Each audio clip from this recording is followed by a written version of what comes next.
Rome is at its peak. 3 continents have been conquered, wealth is flooding in from every direction, and the empire hands the throne to a 16-year-old boy. Not a warrior, not a statesman, a child propped up by his ruthless mother, Agrippina, who schemed, seduced, and maybe even poisoned her way to get him there. At first, Nero played the part, lowering taxes, showed mercy, promised to rule like Augustus, but underneath, he didn't crave power, he craved applause. He wanted to be adored as an artist. That hunger turned deadly. He plotted the murder of his own mother. He was blamed for setting Rome on fire. He scapegoated Christians and burned them alive as human torches, and when it all collapsed, Nero's final words weren't about his empire. They were, "What an artist dies in me." Today, we will be going through the rise, the reign, and the fall of the notorious Mr. 666 himself, Emperor Nero. So, without further ado, sit back, relax, and welcome to History Camp.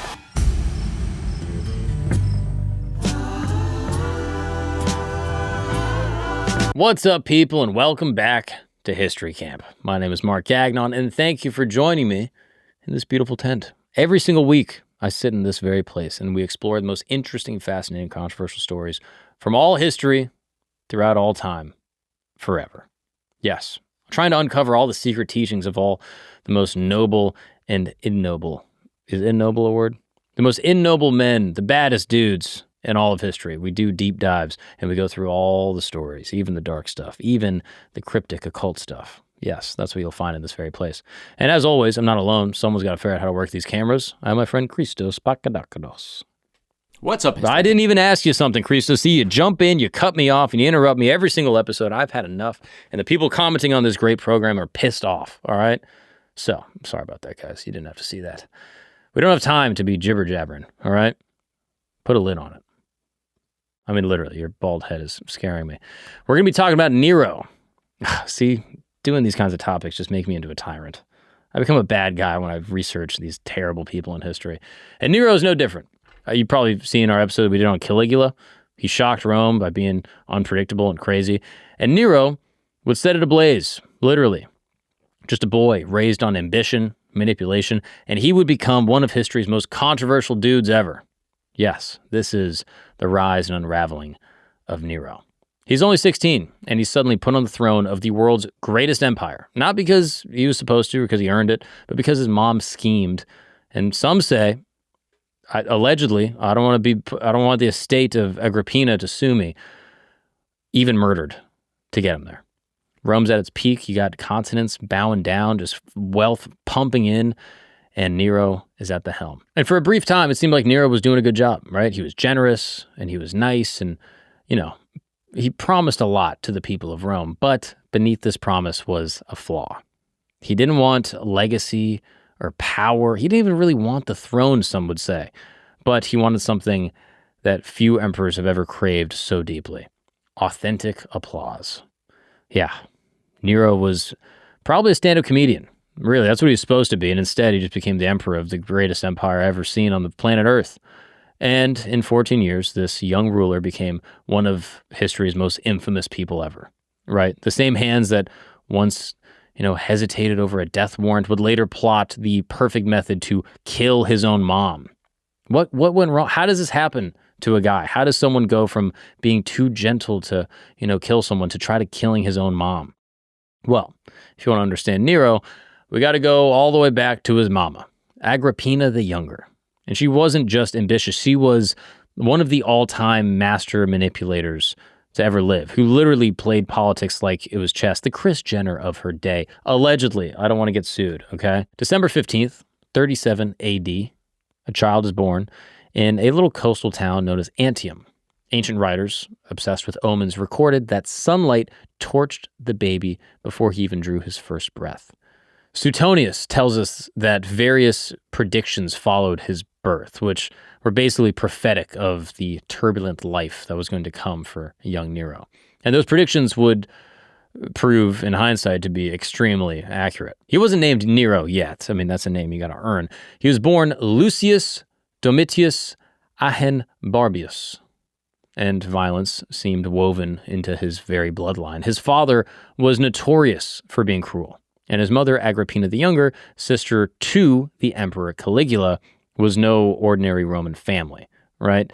This was the epicenter of imperial power and deadly politics. So when Nero was barely 3 years old, his world changed. His father suddenly dies, and his uncle Caligula swiftly confiscates their entire family's inheritance. Security and stability in this young Nero's life gone overnight.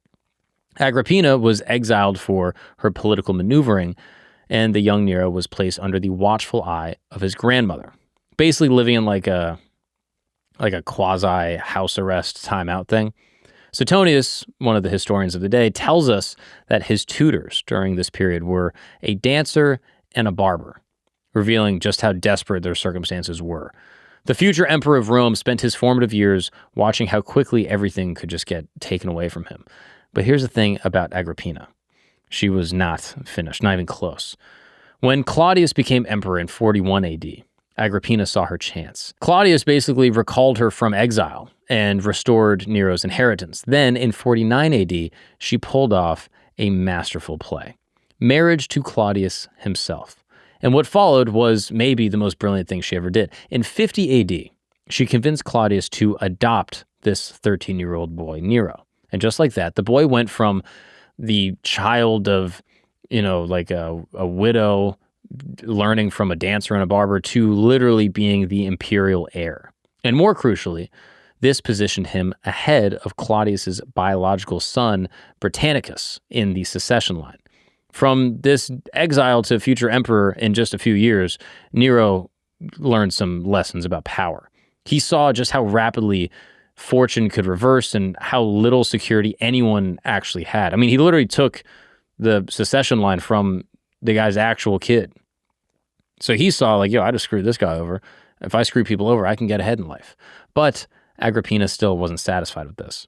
She systematically eliminated rivals and actually forged these alliances so that her son could become emperor. Most critically, she worked to marginalize Britannicus, whose blood connection to Claudius made him the obvious alternative to, the adopted son Nero. And then came October of 54 AD. Claudius dies suspiciously. What's up, people? Let's take a break really quick because I want to talk to the fellas. Let me ask you something. Are you stuck? Do you feel like you're struggling with work or relationships or maybe your marriage, or just feeling like you're not the dude you want to be? You ever just, thinking to yourself man, I should be farther along right now. I just get caught in these cycles where I just kind of lose self-control. Well, here's the thing that nobody likes to admit. It is possible that porn might be part of the problem. Now, yes, I know, I said the P word. Now, look, I don't want to be overly moralistic here, okay? But if you're someone that struggles with pornography and, research has shown that regular porn users actually leaves men feeling more anxious and less connected and ironically less satisfied. And then it creates a cycle that then you got to be a little secretive about. And you tell yourself I'll quit. And then you come back to the same cycle and now you're in a trap. Well, that's where Relay comes in. Relay is a therapist-backed app with actual clinicians designed to help men quit pornography and actually feel better and get control of their lives. And the difference with Relay is that you're not doing it alone. With Relay, you basically join a small group of guys that are kind of on the same road. They're sharing accountability and encouragement and actual tools to help when triggers hit and you're feeling, anxious or alone. Relay helps you feel a little more connected. And you can stay totally anonymous, but for the first time, you're not going to be in this battle alone. I mean, think of it like a gym membership, but with your brain and for your habits and for the future of your relationship maybe, right? Thousands of men and their families are already seeing some change because the men in their lives are a little bit less stuck. So if you're feeling stuck, check out Relay. Don't wait another month to be the man that you want to be today. And you can break the cycle with Relay. So go ahead and use the code GAGNON, GAGNON, for a 7-day free trial if you feel like this thing has just got a grip on you that you're not able to let go. That is join Relay, JOIN, Relay, RELAY.app, app/camp, and use the code GAGNON for a 7-day free trial. Don't put it off. Be the man you're supposed to be today. Now let's get back to the show. Most contemporaries believe that Agrippina poisoned him with mushrooms, though the definitive proof is elusive, but we can speculate, right? What we do know is that Agrippina prepared for this moment like a commander. She kept Claudius's death secret for crucial hours, using that time to position all of her pieces. When the palace gates finally opened, Nero is presented to the Praetorian Guard by their commander, loyal to none other than Agrippina. This lady's bad. She's bad. She's so bad she's good. I mean, that's a chess move and a half, dude. The earliest coins reveal the actual dynamic of what's going on. They depict Agrippina's profile larger than Nero's, with hers like prominently featured on the flip side of the coins. And this is, I mean, like a not so subtle visual of who actually controlled the empire. On the one side of the coin, you had little old Nero. On the flip side, you got a big old fat Agrippina. And here is what's actually tragic. This partnership contained a contradiction, right? The same mother who basically orchestrated her son's rise would eventually become the biggest obstacle to his independence.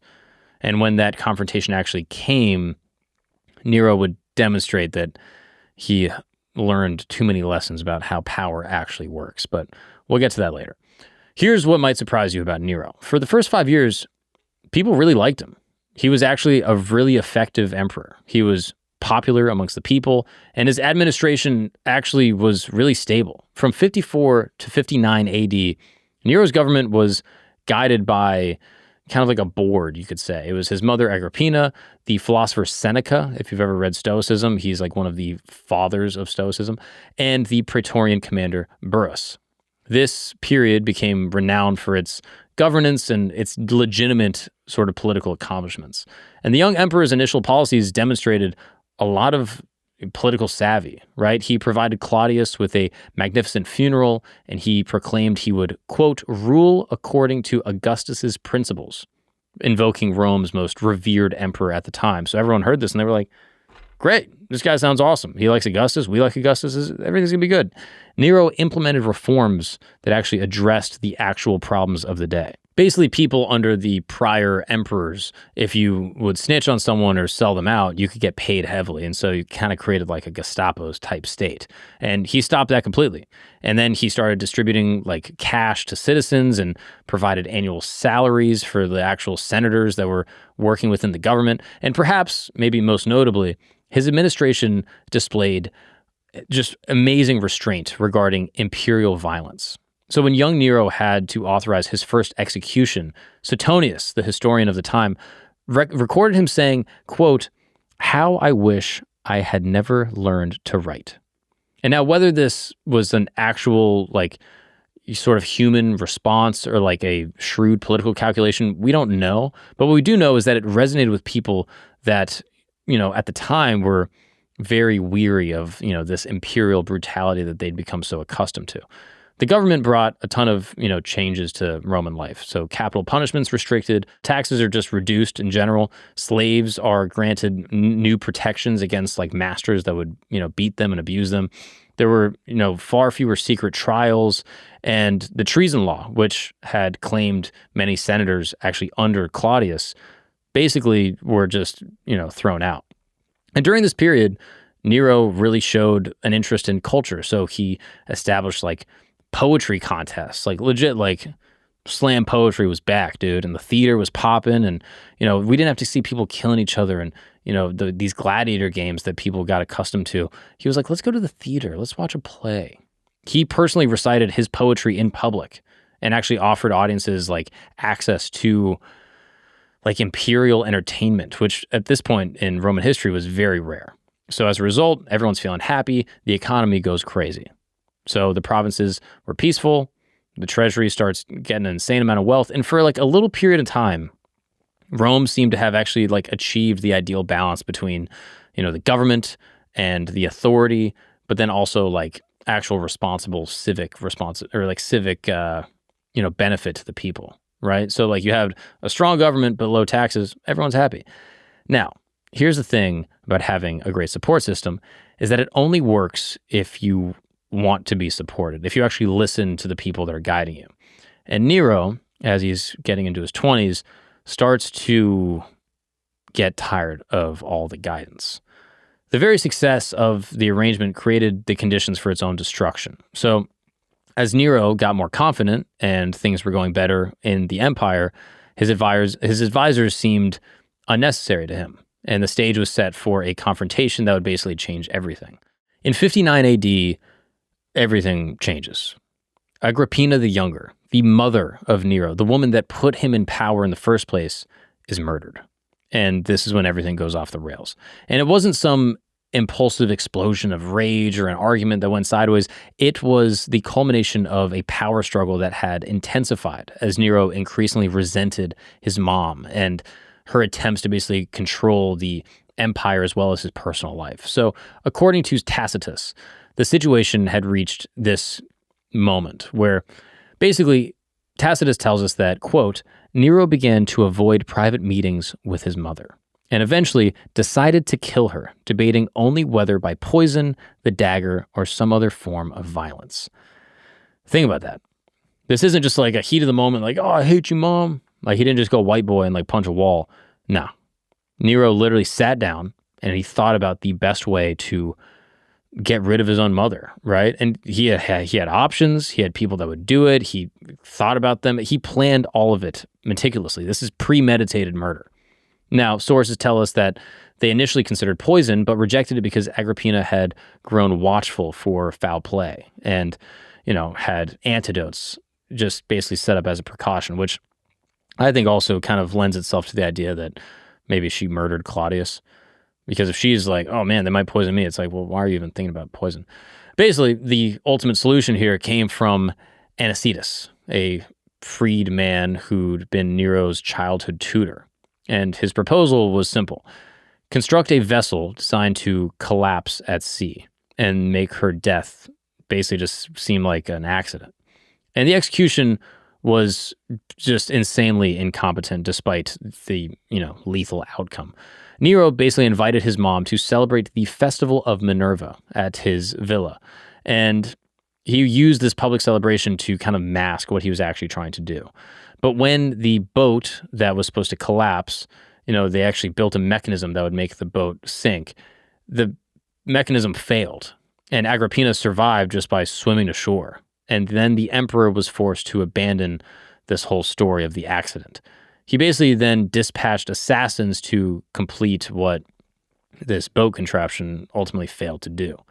The cover story was pretty pathetic. Officials in the Roman government claimed that she'd committed suicide after allegedly plotting against Nero.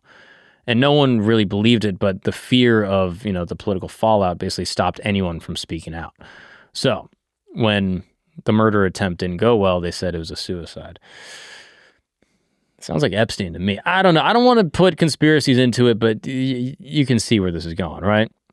What basically comes after this reveals just how this single act, basically changed Nero's relationship with society as a whole, right? I mean, killing your own mom violates the most sacred human values, specifically Roman values. I mean, you know how much Italians love their mama, And the fact that this guy was willing to kill his own mom, I think really indicates a shift in Nero's brain. And either the fact that he was willing to do it or the fact that he did do it fundamentally changed who he was as a person. And though the Senate was compelled to praise Nero and condemn Agrippina, this was done with some obvious reluctance, and many people were just praising him out of fear. More significantly, Agrippina's death really took the last, effective constraint off of Nero and what he was willing to do. And with his mom gone, he no longer faced any type of pressure from, her political ambitions or her desire for legacy or the family name or any of her attempts to actually control his life. And this new freedom was more of a curse than a blessing and allowed for his worst impulses to actually just come out unchecked. And with that, the Halcyon years were finished. Now, the Halcyon years just refers to the first 5 years of Nero's reign, where things were relatively calm. It actually is a Greek word that was, put on retroactively, often from, Greek mythology, where a kingfisher would actually calm the seas while nesting. And it kind of symbolized Agrippina basically calming her son while kind of setting up this empire. Now, in the place of these Halcyon years was this emperor who'd proven that he would do anything to anyone to preserve his autonomy and ultimately his freedom. Now, the question wasn't whether or not he would kill again. The question was just who was going to be next. Now, what's interesting about Nero's pivot after this moment is that he's now completely untethered. He's completely unleashed and fully at the disposal of whatever his interests are. And it seems that his interests were always artistic, and he was seeking applause from everyone within the empire. And as a result, he immersed himself in poetry and music and chariot racing and the theater. And these were activities that a lot of really scandalized a lot of the Roman aristocracy at the time, because these are occupations typically for, the enslaved or public entertainers. And he himself actually felt, that he was beloved by the lower classes, and many of them actually liked him. And look, this wasn't like a rich guy's hobby. Like nowadays, you might have a president that paints, or an emperor somewhere that loves basketball. But at this point in time, no one had done that. And Nero wasn't treating this like a little side hobby. This was like his passion, and he trained rigorously to be a professional performer. And his commitment to the arts and artistic excellence went far beyond just a casual hobby. He followed this rigorous routine expected typically of professional performers, and that included a diet and physical exercise in order to strengthen his voice. And he practiced constantly and really approached his craft with the dedication of someone whose life depended on it. And as a result, his theatrical performances shocked people. I mean, maybe more than anything. I mean, think about it. Public performance placed the emperor in a position where he could be judged purely on artistic merit rather than political authority. And these appearances required rehearsal and preparation and a genuine commitment to actually, crafting this skill. And the social implications really created a huge fissure within Roman society. So the senatorial class viewed his performances as degrading to the emperor. This is not stately, and it might actually be dangerous to social stability. And common people, however, really liked it. They thought that these performances were amazing and unprecedented and really gave the average person access to, the emperor. And this popular support provided Nero crucial political backing that sustained him even as his relationships with the high brass of Roman society actually deteriorated.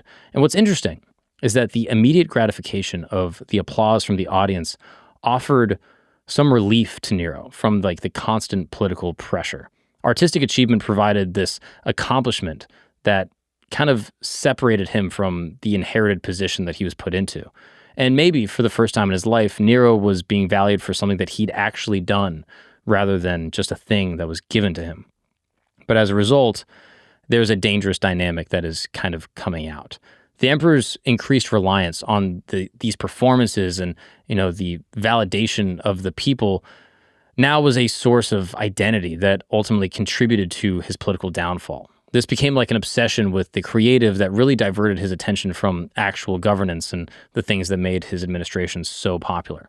Recent scholars suggest that Nero's artistic performances kind of serve a deeper political purpose. They are these attempts to connect with Roman pop culture in ways that the traditional, aristocratic politicians couldn't do. And yet this innovation came at a terrible cost to his relationship with the people above him. And then ultimately, on July 19th, 64 AD, came a massive calamity that would change Nero and his reputation across Rome, the Great Fire. Now, the fire begins in the early morning, igniting in the shop surrounding Circus Maximus, where wooden structures and a lot of flammable merchandise provided just fuel for this thing to go crazy. And the flames spread with insane speed through narrow streets and these densely packed buildings. And for 6 days and 7 nights, the fire raged uncontrollably and just caused unthinkable amounts of destruction. 10 of Rome's 14 districts were affected, with 3 just completely obliterated and 7 of them severely damaged. The devastation was incomprehensible. Vast areas of this ancient city were just smoldering ruins, and hundreds of thousands of people completely lost their homes. I mean, by modern standards, that would be a massive issue. I mean, just an unthinkable tragedy. And in ancient Roman times, I mean, this was impossible to really deal with. And the historical record actually highlights something really important. There are sources that suggest that Nero actually took decisive action during the crisis, which is contrary to later legend. Some say that he opened his own palaces and public buildings to actually shelter a lot of the displaced people. He organized the distribution of grain and some supplies to actually prevent starvation. And the emperor was actually in Antium when the fire started and then rushed back to Rome in order to coordinate the relief efforts. Nevertheless, suspicions about the fire's origin quickly focused on the emperor himself. Many Romans believed that Nero himself had deliberately ignited the blaze in order to clear the land for this ambitious building project that he wanted to make. And the fire's outbreak near areas where Nero had planned this major construction really fueled the conspiracy. And while many modern historians kind of doubt that Nero actually started the fire himself, his failure to effectively dispel these suspicions reveal just more poor political judgment and just a real disconnect with the public about, his perception. And these rumors actually spread faster than the fire itself. And once people started saying that Nero torched his own city, the story stuck. And confronted with these accusations and the public unrest in the face of this massive tragedy, Nero made a decision that would echo throughout history.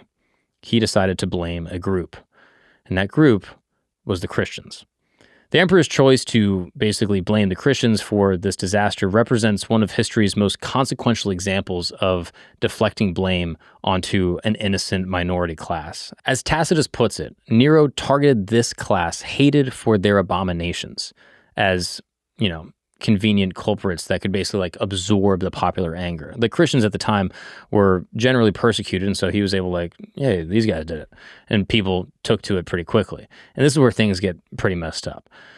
The persecution that followed was marked with just exceptional cruelty. I mean, Christians were executed in these elaborate sort of public spectacles designed to satisfy the anger of the group. And some were literally covered with the skins of beasts and torn apart by dogs, while others were crucified or doomed to the flames and burnt to serve as nightly illuminations.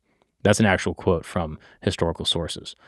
And now these executions took place in Nero's gardens and were presented as almost like theatrical performances. Even Tacitus, no historical friend to Christianity per se, expressed ambivalence about these persecutions, noting that even for criminals who deserved extreme and exemplary punishment, there arose a feeling of compassion. The fire had given Nero an opportunity to rebuild Rome according to his personal vision, but it had also revealed something darker about his personality, his willingness to sacrifice innocent lives in order to preserve his own reputation and power. Now, the fire gave Nero something that he always wanted, right? Conveniently, it was a blank canvas to build his dream palace. Now, the only problem was that it was going to cost a fortune to basically make this place that he wanted to build, and it would drive his empire towards financial catastrophe. The Domus Aurea, also known as the Golden House, embodied both Nero's vision and the excessive spending that contributed to his actual downfall. Following this great fire, he saw this as an opportunity that, he could basically build this giant palace and would basically transform Rome's urban landscape. And the palace was designed to span a massive area in central Rome. Estimates range up to 300 acres, making it larger than just many ancient cities altogether. And it incorporated some residential quarters and artificial lakes and parks and gardens and an entertainment venue, of course, it's Nero.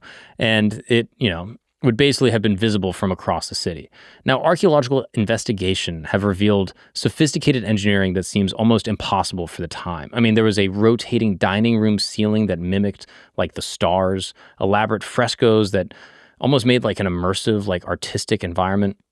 There was even a hydraulic system that powered fountains and artistic waterfalls. Even from recent excavations, they've uncovered remarkable evidence of this palace's opulence, including workshops containing rare pigments like Egyptian blue and elaborate frescoes that demonstrate the artistic ambition of the project. But with any great project, there's a cost, literally.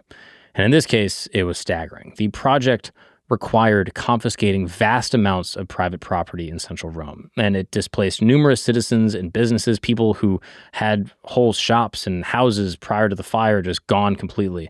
And the materials and the labor demanded enormous financial resources, and with financial resources, there's going to be increased taxation and just straight up seizing property from wealthy Romans.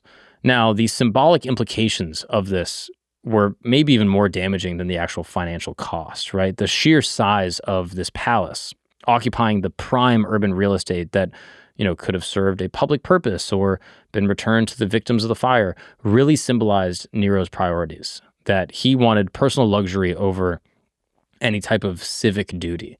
And when it was completed, Suetonius reported that Nero said, "At last I can begin to live like a human being."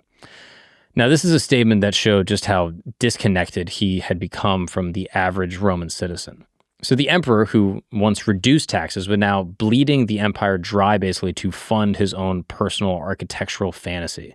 And the promise of years of this, fiscal responsibility were now just a memory basically for the average Roman. And it was now replaced by the giant golden walls of the emperor's palace.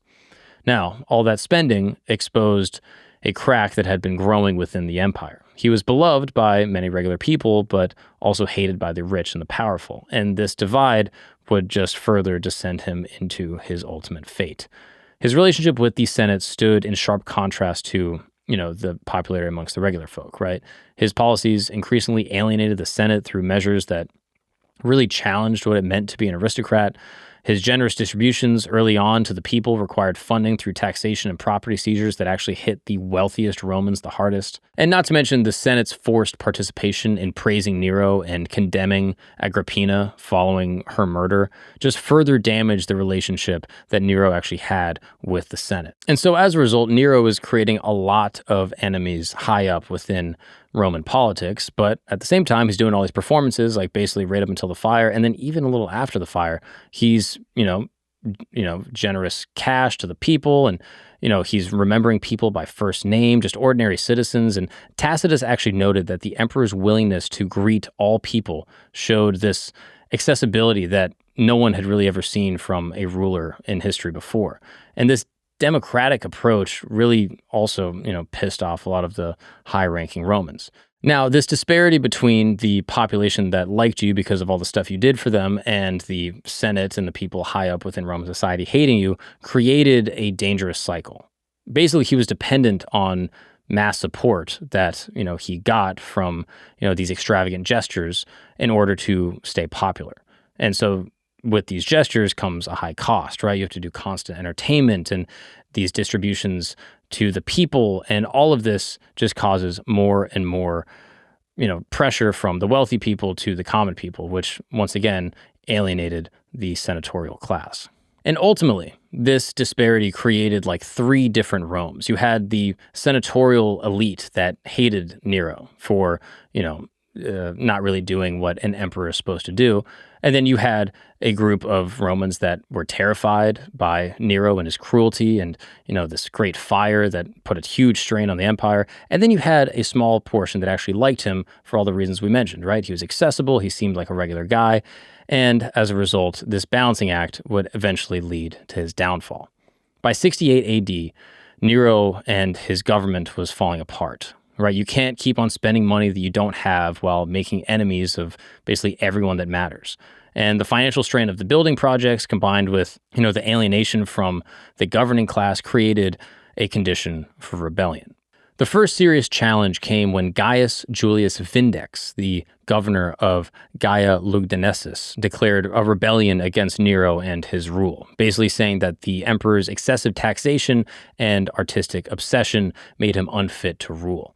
And while Vindex's rebellion was ultimately crushed, it did spark some serious opposition amongst provincial governors who had completely lost faith in Nero and his leadership. And the decisive moment arrived when Servius Sulpicius Galba, the respected governor of Hispania Tarraconensis, openly declared opposition to the emperor. And unlike Vindex, who came before him, he lacked, significant military resources. Galba commanded legionary forces and possessed the political credibility basically necessary to attract broader support.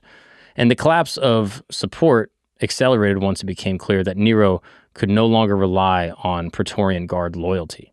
You see, the Praetorian commander's decision to abandon him reflected their recognition that his political position was completely hopeless. And this betrayal was particularly devastating because it left Nero without any military to protect himself within Rome. And confronted with military defeat and basically political isolation, Nero's response revealed both psychological frailty and just a fundamental inability to cope with serious adversity. And rather than attempting to rally the remaining forces that were loyal to him or negotiate with, any of the people around him, the emperor retreated into denial and fantasy, basically. He reportedly spent his final days composing poetry and practicing musical performances, even as enemy forces approached Rome. And on June 9th, 68 AD, the circumstances of Nero's death really capture the tragic and pathetic aspects of his character. The emperor committed suicide at his freedman's villa outside of Rome, unable to face capture and the humiliation that would eventually follow. And Suetonius tells us that Nero prepared to kill himself, and as he was doing so, he cried out, "What an artist perishes in me." Even at the end, he saw himself ultimately as a performer first and as an emperor second. And the final statement, I think, really captures how Nero saw himself, primarily as an artist rather than, a statesman or a political leader. And he never fully understood or even accepted the responsibilities of this imperial office. His death was reportedly assisted by his secretary, as the emperor lacked the courage himself to actually complete the act. And what followed basically put the Roman Empire into a civil war. With Nero's death, there are now multiple people that are competing for this imperial power, which began this chaotic period known as the Year of Four Emperors. Nero's death didn't just end his reign, it revealed how completely he failed to build sustainable political institutions or maintain any type of elite consensus necessary to keep power. I mean, Nero, to really see the entire arc, he was just a boy who was put on the throne, guided by his mom, didn't even want to sign a death warrant for a guy who had, committed an offense in Rome that was going to give him, the death penalty, then becomes so confident and so consumed by his ego that he killed his own mother and then ultimately alienated everyone within the Roman Empire and then became abandoned by everyone except, a handful of the people that he had freed himself. I mean, it's just kind of the ultimate story of a bright promise that had just turned into just complete ruin. And after Nero's death, his legacy was rewritten before Rome had even become rebuilt. So the Senate erased his monuments and his name. Many Christian writers, pissed off, obviously, by the scapegoating, the execution of so many Christians, painted Nero as just a figure of pure evil, eventually casting him as the Antichrist in many apocalyptic stories. The term, 666, many people think can be traced back to Nero himself. The famous myth of Nero fiddling while Rome burned was in some ways invented centuries later, but once again, the myth just kind of proves how unliked this guy was in the years following his reign, and also kind of shows how stories can eclipse fact when history is shaped by those with a different story to tell. But the real tragedy of Nero, in my opinion, runs deeper than these distortions. I think the reality of his life is a tragedy in and of itself. Early in his reign, he showed the actual administrative skill and won over the Roman people with, his generosity and his policies, yet his desire for applause and public validation and his inability to really balance power with, responsibility led him to alienate all the important people within Rome, and with his massive building projects, ultimately alienated all the Roman people themselves. And that included the betrayal of those closest to him and, the brutal persecution of the Christians. In the end, Nero's legacy is really a cautionary tale, right? When personal obsession and the desire for autonomy and, your own ego really overtakes political wisdom and guidance, and the need for admiration silences the voice of responsibility, even the most promising leader can become just a monster. And his rise and fall reminds us that power is a mirror, and it reflects not just the ruler, but the society that allows him to rise and fall. And that is the rise and the eventual fall of the Emperor Nero. I mean, what a wild guy, right? I mean, insane story. I mean, so lame if you ask me. It's like, dude, you got put up in the ultimate role. You are leading the Roman Empire and you're doing a great job. I mean, how annoying must his mom have been, right? I mean, what was she doing that he was like, she gotta go? I mean, I would love to know more details about how she was actually controlling him, but I can't imagine that anything she was doing was actually that bad. I mean, I don't know. It's also so lame when someone with all the power in the world is like, I need to be in the theater. It's like, dude, you got everything. Like, do your plays every now and again, but like, you still got to be the emperor. Or give like the emperorship to someone else. Let your mom run the show, and then you do your little plays. Like, he could have had it all, and instead he chose to have nothing at all. I mean, what an absolute generational bag fumble. I don't know. That's the way I see Nero. I didn't really know all the details about his love for the arts. Historically, artists with power are just not good people. You know, Hitler, George Bush is right. Like, there's a couple of these artists. I mean, not that, I don't think George Bush is on par, but still, he's a painter. And did a whole thing in Iraq. Anyway, just read about it. Regardless, it's just like, dude, you could have had it all, and instead, you're dumb. I think he was just dumb. He just had no ability to like balance. Like, okay, the rich people want me to do this, the poor people want me to do this. I can kind of strike a balance, make everyone happy, and like do what I was doing for the first 5 years. I mean, what a lame. And then killing your own mom. I mean, you got to be demented. I wonder if someone like kind of like pushed him to it, because he just seems like kind of like a dolt. He's like, oh, there's a fire. It was the Christians. Like, it's just like the dumbest story in history. Like, if any time in history things are going bad, and then the guy in power doesn't take responsibility and just blames an ethnic minority, just know that it's probably the wrong move, right? Like, if you're just like, oh, these people, it's their fault. And they're like, what? It's probably the guys in power. It's probably the rich people. It's probably the politicians. So point the finger at them. Don't point the finger at just a random group of people, the Christians of all people, right? The Chick-fil-A people. You're going to blame them? I don't know. Christos, what do you think of Emperor Nero? I hate to say it, but sounds like a little bit of a comedian. Right? Yeah. And comedians shouldn't have power. We're supposed to tell jokes and goof around, go on stage, talk about our penises. This need for like acceptance from the people as opposed to running the country. Exactly. If you're put in charge of the country, now you got to like skirt and do the country leading part. Also, General Vindex, I checked, no relation to Windex. Nobody thought that, Christos. But I appreciate the distinction. Anyway, what do you guys think?